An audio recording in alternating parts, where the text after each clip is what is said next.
الحمد لله على إحسانه والشكر له على توفيقه وامتنانه وصلى الله وسلم على خاتم النبيين وإمام المرسلين سيدنا محمد بن عبد الله الأمين وعلى آله الطيبين وأصحابه الغر الميامين ما اتصلت عين بنظر ووعت أذن بخبر وسلم تسليما كثيرا كثيرا. أما بعد، فأعوذ بالله من الشيطان الرجيم. بسم الله الرحمن الرحيم. شهر رمضان الذي أنزل فيه القرآن هدى للناس وبينات من الهدى والفرقان. صدق اللہ العظیم. سب سے پہلے میں علماء چینل ٹیم کا شکر گزار ہوں کہ انہوں نے مجھے اپنے اسٹوڈیو میں مدعو کیا تاکہ ایک اہم ٹاپک کے متعلق آپ حضرات کے سامنے مختصر سی گفتگو کر سکوں. رمضان مبارک کا جو مہینہ ہے، اس کی جو برکتیں ہیں اور اس کی جو فضیلتیں ہیں، ان سے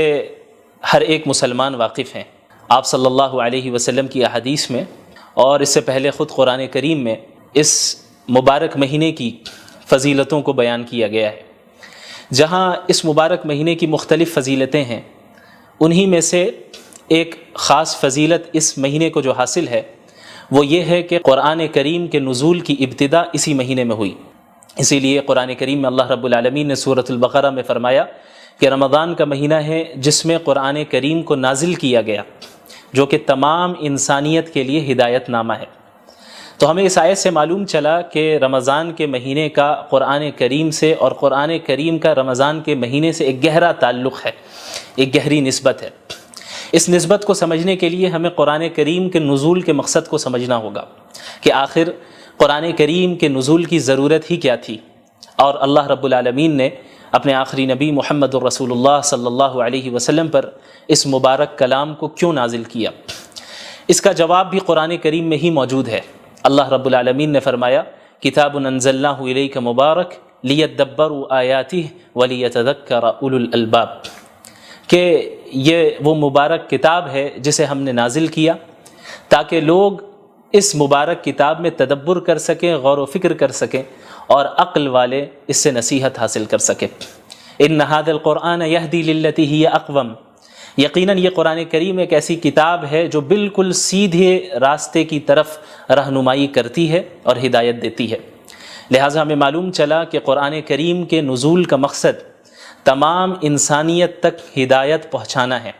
اور تمام انسانیت کے لیے ایک ایسا راستہ واضح کرنا ہے جس راستے کو اختیار کر کے ایک بندہ ہمیشہ ہمیش کی جنت میں داخل ہو سکے اور جہنم کے عذاب سے اپنے آپ کو بچا سکے. یاد رکھیں کہ اللہ کے نبی صلی اللہ علیہ وسلم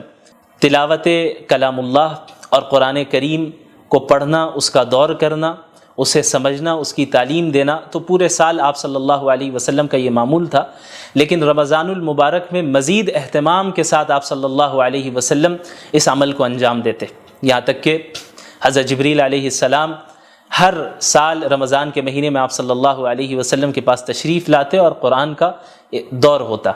اور آپ صلی اللہ علیہ وسلم کی زندگی کا جو آخری رمضان تھا، اس میں حضرت جبریل علیہ السلام کے ساتھ اللہ کے نبی صلی اللہ علیہ وسلم نے 2 مرتبہ قرآن کریم کا دور کیا. تو قرآن کریم کا نزول اسے پڑھنے، سمجھنے اور اس سے ہدایت حاصل کرنے کے لیے ہوا ہے. اور کسی بھی کتاب سے فائدہ اسی وقت ہم حاصل کر سکتے ہیں، خصوصاً قرآن کریم سے ہدایت ہم اسی وقت حاصل کر سکتے ہیں کہ جب ہم قرآن کریم کو سمجھیں، قرآن کریم کو پڑھیں، سمجھیں. صرف تلاوت تک ہی ہم اکتفا نہ کریں. اسی لیے اللہ تعالیٰ نے انبیاء علیہ الصلاۃ والسلام، خصوصاً محمد الرسول اللہ صلی اللہ علیہ وسلم کے متعلق سورۃ الفرقان میں یہ بات بھی اللہ رب العالمین نے بیان فرمائی کہ وقال الرسول یا رب ان قوم اتخذوا هذا القرآن مہجورا. اللہ کے نبی صلی اللہ علیہ وسلم قیامت کے دن شکایت کریں گے اللہ رب العالمین سے کہ یا اللہ، اے میرے رب، میری قوم نے قرآن کریم کو چھوڑ دیا. ظاہر ہے کہ کوئی بھی مسلمان یہ نہیں چاہے گا کہ اللہ کے نبی صلی اللہ علیہ وسلم اس کے متعلق اللہ رب العالمین سے شکایت کرے. لہٰذا ہر مسلمان پر لازم ہے کہ قرآن کریم کے جو حقوق ہیں ان حقوق کی ادائیگی کرے. وہ حقوق کیا ہیں؟ مختصراً میں بیان کر دوں کہ علماء کرام نے قرآن کریم کے تقریباً 6 حقوق بیان کیے ہیں. سب سے پہلا حق تو یہ ہے کہ پورے قرآن کریم پر ایمان لانا کہ اللہ رب العالمین نے اس کلام کو نازل کیا ہے، اس کے الفاظ بھی اللہ کے ہیں، اس کے معنی بھی اللہ کے ہیں، اور اس میں کسی بشر کے کلام کا کوئی دخل نہیں، کسی مخلوق کے کلام کا کوئی دخل نہیں. سورۃ الفاتحہ سے لے کے سورۃ الناس تک ایک ایک آیت بلکہ ایک ایک حرف اللہ رب العالمین کی جانب سے نازل کردہ ہے، اور اس کی اتباع کرنا قیامت تک کے لوگوں کے لیے واجب ہے، ضروری ہے، اور اس سے انحراف اختیار کر کے کوئی بھی شخص کامیابی حاصل نہیں کر سکتا۔ قرآن کریم کا دوسرا حق ہے اس کی تعظیم کرنا، کہ چونکہ یہ ایک مقدس کتاب ہے، یہ اللہ کا کلام ہے، یہ کسی عام انسان کا کلام نہیں ہے، کسی مخلوق کا کلام نہیں ہے، یہ اللہ رب العالمین کے ڈیوائن ورڈز ہیں، یہ اللہ رب العالمین کے الفاظ ہیں، اس کے معنی ہیں، اور اس کی طرف سے نازل کردہ کلام ہے۔ لہٰذا اس کلام کی اس طرح تعظیم کی جائے جس طرح تعظیم کرنا رسول اللہ صلی اللہ علیہ وسلم نے ہمیں سکھایا ہے۔ اسی طرح قرآن کریم کا جو تیسرا حق ہے وہ قرآن کریم کی تلاوت کرنا ہے، چاہے قرآنی آیتوں کا مطلب سمجھ میں آ رہا ہو یا نہ آ رہا ہو، یہ ایک مستقل عبادت ہے، اور یہ ایک مستقل قرآن کریم کا حق ہے کہ ہم قرآن کریم کی تلاوت کریں، جیسا کہ قرآن کریم میں اللہ رب العالمین نے انبیاء علیہم الصلاۃ والسلام کی بعثت کے مقاصد کا ذکر کیا، رسول اللہ صلی اللہ علیہ وسلم کی بعثت کے مقاصد کا ذکر کیا، تو وہاں پہ اللہ کے نبی صلی اللہ علیہ وسلم کے متعلق اللہ نے فرمایا یتلو علیہم آیاتی، کہ وہ قرآن کریم کی آیتوں کو تلاوت کر کے سناتے ہیں، اس کی تعلیم بھی دیتے ہیں اور اس کی تلاوت بھی کرتے ہیں۔ تو تعلیم کو الگ ذکر کیا گیا اور تلاوت کو الگ سے ذکر کیا گیا، جس سے معلوم چلتا ہے کہ قرآن کریم کی تلاوت کرنا، چاہے وہ سمجھ میں آئے یا نہ آئے، یہ ایک مستقل عبادت اور یہ قرآن کریم کا ایک مستقل حق ہے۔ اسی طریقے سے قرآن کریم کا جو چوتھا حق ہے اور بہت اہم حق ہے وہ ہے قرآن کریم کو سمجھنا، کیونکہ قرآن کریم کا نزول محض تلاوت کے لیے نہیں ہوا، قرآن کریم کا نزول محض رقیہ کرنے کے لیے نہیں ہوا، قرآن کریم کا جو نزول ہوا ہے وہ اس میں تدبر کرنے کے لیے ہوا ہے، جیسا کہ اللہ نے فرمایا کتاب انزلناہ الیک مبارک لیدبروا آیاتہ، کہ ہم نے اس مبارک کتاب کو آپ پر نازل ہی اس لیے کیا ہے تاکہ لوگ اس میں تدبر کریں، غور و فکر کریں۔ لہٰذا یہ ہر مسلمان کی ذمہ داری ہے کہ اپنے رب کے کلام کو سمجھیں، سیکھیں، اور خصوصاً رمضان المبارک میں قرآن کو پڑھنے، اس کی تلاوت کرنے اور اس کو سمجھنے کا اہتمام کریں، کثرت کے ساتھ کریں، چونکہ اس مہینے کا قرآن کریم سے بڑا گہرا تعلق ہے۔ اسی طرح قرآن کریم کا جو چوتھا حق ہے وہ ہے قرآن کریم پر عمل کرنا، چونکہ دین اسلام محض ایک آئیڈیالوجی نہیں ہے، محض ایک فکر نہیں ہے، یا کوئی فلسفہ نہیں ہے کہ جسے کسی نے پیش کر دیا اور جس کا عملی زندگی سے کوئی تعلق نہیں ہے، بلکہ قرآن کریم ایک پریکٹیکل زندگی گزارنے کی ہدایت کرتا ہے اور اس میں رہنمائی کرتا ہے کہ ایک مسلمان اپنی زندگی کو کس طرح گزارے، ایک انسان اپنی جلوت کو اور اپنی خلوت کو کس طرح گزارے، پبلک لائف اور پرائیویٹ لائف میں کس طرح لوگوں کے ساتھ معاملات کریں، اس کا اللہ کے ساتھ کس طرح تعلق ہو، اس کا اپنے نفس کے ساتھ کس طرح تعلق ہو، ان ساری چیزوں کے متعلق قرآن کریم رہنمائی کرتا ہے۔ لہٰذا یہ ضروری ہے کہ ہم قرآن کے اس پانچویں حق کو بھی ادا کریں، جو کہ ہے قرآن کریم پر عمل کرنا، قرآن کریم پر عمل کرنا۔ اور جب ایک انسان قرآن کریم پر عمل کرے گا، اسی کے متعلق اللہ رب العالمین نے کامیابی اور نعمتوں کا وعدہ کیا ہے، جیسا کہ کئی جگہ آپ کو قرآن کریم میں اس کا ذکر ملے گا، ان الذین آمنوا وعملوا الصالحات، الذین آمنوا وعملوا الصالحات، جنہوں نے ایمان لایا اور جنہوں نے نیک اعمال کیے، یعنی قرآن کریم پر عمل کیا۔ لہٰذا عمل کرنا یہ قرآن کریم کا پانچواں حق ہے اور بہت اہم حق ہے۔ اسی طرح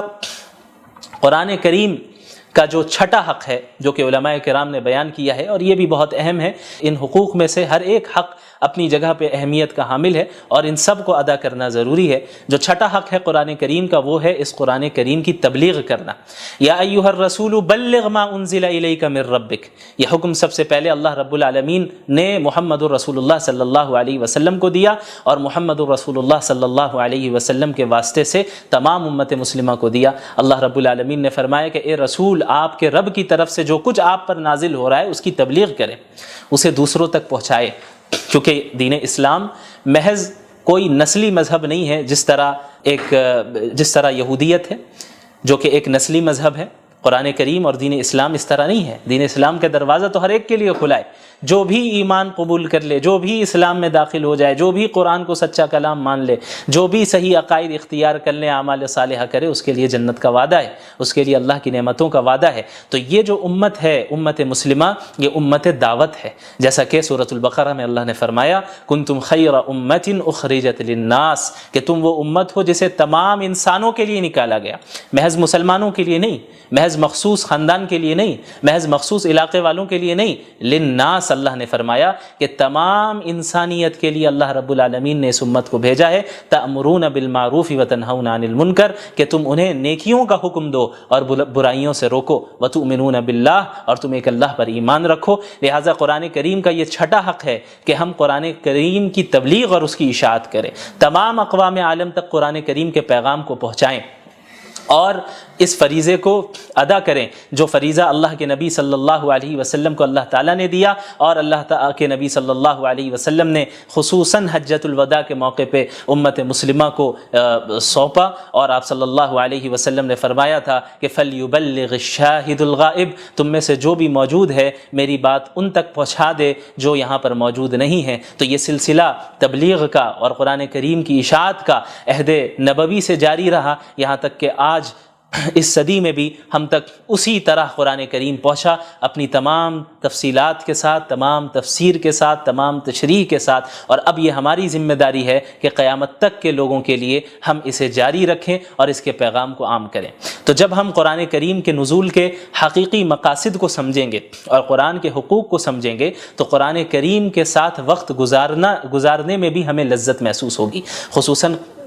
رمضان کا مہینہ بہت ہی بابرکت مہینہ ہے، جس میں عبادتوں کی جو نیکیاں ہیں، جو اس کا ثواب ہے، وہ بہت بڑھ جاتا ہے، بہت بڑھ جاتا ہے۔ اور اللہ کے نبی صلی اللہ علیہ وسلم تو اس رمضان کے مہینے کی راتوں میں تلاوت کا اہتمام فرمایا کرتے تھے، نمازوں کی شکل میں، قیام اللیل کی شکل میں، تراویح کی شکل میں، تہجد کی شکل میں آپ صلی اللہ علیہ وسلم پڑھتے، صحابہ کرام پڑھتے، اور رمضان المبارک میں ہمارے سلف صالحین میں کتنے ایسے گزرے ہیں جنہوں نے کئی مرتبہ قرآن کریم کو ایک مہینے میں پڑھا، اور صرف پڑھا ہی نہیں بلکہ اس کو سمجھا، اس میں تدبر کیا، اس سے نصیحتیں حاصل کی، عبرتیں حاصل کی۔ لہٰذا ہماری یہ ذمہ داری ہے کہ رمضان المبارک کو ہم اس طرح گزاریں جس طریقے سے اللہ کے نبی صلی اللہ علیہ وسلم نے